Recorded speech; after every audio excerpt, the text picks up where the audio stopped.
Okay. अस्सलाम वालेकुम। अॼु असां government boys primary school Abdul Sattar Narejo में मौजूदु आहियूं ऐं मूंसां गॾु साईं उस्ताद इरशाद अली नारेजो बि मौजूदु आहे ऐं 30 जुलाई ते बि यानी काल्ह बि असांजो अचणु थियो ऐं स्कूल जी सफ़ाई कराई वई। उन खां पोइ कुझु बरसाति जेका पई उन में कुझु क्लास जेके आहे डैमेज थी विया ऐं उन्हनि खे सामान वठी पतरूं इहे सामान वठी ऐं उनखे गारो हणाए रहिया आहियूं त जीअं वरी ईंदड़ जेका बि बरसाति थिए उन खां जेको आहे सो बचाव थी सघे। ऐं अॼु 31 जुलाई आहे ऐं इंशाअल्लाह सुभाणे 1 अगस्त ते स्कूल खुली वेंदा ऐं 2 ॾींहं असांजो अॻुवाट अचणु थियो। अची करे स्कूल जी सफ़ाई कराई वई ऐं रहियल जेको कमु हुयो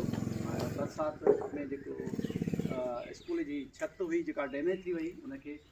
गारो हणाए रहिया आहियूं ऐं कैमरामैन खे आउं चवंदुसि त असांजा जेके मिस्त्री मज़दूर आहिनि उहे उन्हनि ताईं कैमरा जे ज़रिए उन्हनि जूं तस्वीरूं ऐं उन्हनि जो जेको कमुकारु आहे उहो असांजा जेके दोस्त आहिनि ॾिसी रहिया आहिनि उन्हनि ताईं पहुचाए ऐं इहो कमु इंशाअल्लाह जारी ऐं सारी आहे। ऐं सफ़ाई जेका आहे असां स्कूल जी कराई आहे ऐं सफ़ाई अधु ईमान आहे ऐं सफ़ाई जेका आहे सा उहा जेका आहे असां ते फ़र्ज़ु आहे। असां पंहिंजा ॻोठ साफ़ु सुथरा रखूं, पंहिंजे शहर जूं घिटियूं साफ़ु सुथरियूं रखूं, पंहिंजे पाड़े खे साफ़ु सुथरो रखूं ऐं सफ़ाई सां फ़ाइदा इहे आहिनि असांजे महलनि में, असांजे ॻोठ में, असांजे स्कूलनि में उहे बीमारियूं न थींदियूं ऐं बीमारियूं न थींदियूं त असांजा जेके मासूम नंढड़ा ॿार आहिनि जेके स्कूल ईंदा उहे सिहतमंद हूंदा ऐं सिहतमंद हूंदा, ख़ुशहाल हूंदा ऐं तालीम हासिलु कंदा त असांजो यकीनन असांजो प्यारो मुल्क पाकिस्तान ख़ुशहाल थी वेंदो इंशाअल्लाह। जेके वालदेन असांजा हिन वक़्तु वीडियो ॾिसनि था उन्हनि खे असां निमाणी गुज़ारिश कंदासीं त उहे सिर्फ़ु ऐं सिर्फ़ु नंढड़ा जेके ॿार आहिनि उहे 1 तारीख़ यानी 1 अगस्त ते स्कूल मोकिले ॾियनि त तालीम जो जेको सिलसिलो आहे उनखे जारी ऐं सारी रखियो वञे ऐं रहियल कमु जेको आहे उहो अॼु इंशाअल्लाह मुकमल थी वेंदो। मूंसां गॾु साईं उस्ताद इरशाद अली नारेजो बि मौजूदु आहे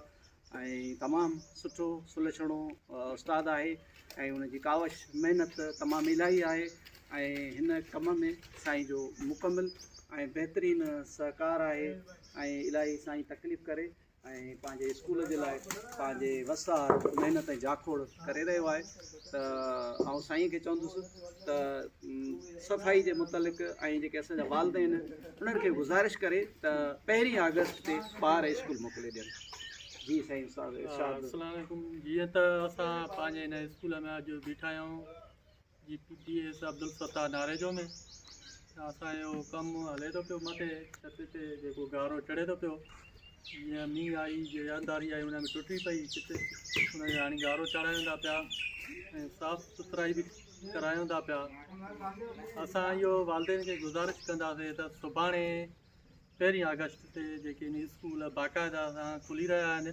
पंहिंजे ॿारनि खे तयारु करे स्कूल मोकिलींदा जीअं पढ़ाईअ जो निज़ाम खे बहितर करे सघूं। इंशाअल्लाह साईं उस्ताद इरशाद अली नारेजो जो बहितरीनु मैसेज इहो हुयो त असां सां वालदेन वधि में वधि सहकार इहो कनि त नंढड़ा मौसूम गुलनि जेके ॿार आहिनि उन्हनि खे स्कूल मोकिले ॾियनि ऐं स्कूल दर्सगाह आहे ऐं ईंदा सिखंदा ऐं इंशाअल्लाह उन्हनि जो सहकार उहा हिन वीडियो जे ज़रिए उन्हनि ताईं इहो मैसेज पहुतो हूंदो ऐं ॾिसी रहिया हूंदा त उहे ॿार मोकिलींदा ऐं स्कूल जेको आहे ॿारनि जे लाइ दर्सगाह हूंदो आहे ऐं ॿार स्कूल जी सूंहं हूंदा आहिनि ऐं इल्म जो तालीम जो सिलसिलो इंशाअल्लाह जारी ऐं सारी हूंदो ऐं दोस्तनि खां असां मोकिलायूं था इंशाअल्लाह